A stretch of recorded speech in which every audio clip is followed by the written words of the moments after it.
Taterskin and the Eco-Defenders, Book 2, Tell It to Future Generations, Chapter 48.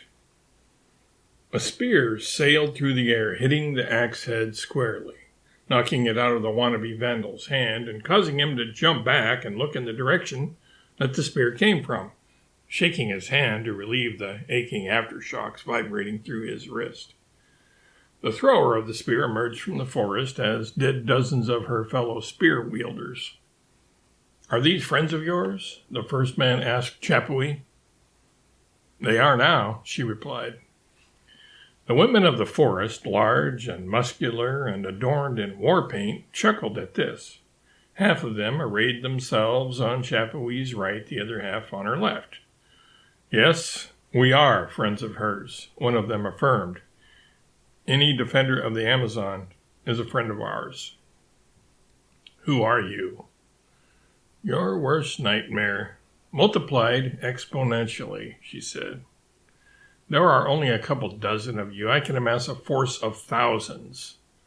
"Wrong again, Blackheart. We are the new Amazons, and there are more than thousands of us, and one of us is worth 10 of you anyway, in fighting strength at least."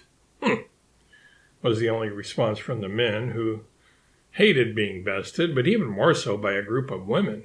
And women who, by the looks of them, they wouldn't want to meet in a dark alley or on a wrestling mat.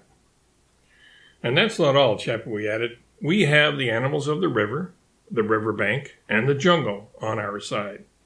There are billions of us. Where does that leave you with your mere thousands?" "Animals? We will hunt and kill any animals who try to block our path." "You may want to reconsider that," Scarlet said. "Look around you." They did, and saw sharks circling in the river, who occasionally raised their heads out of the water, fixing the men with that beady-eyed stare for which they are particularly infamous. Tapirs and capybaras gathering in groups on the riverbank, stamping their forefeet and huffing.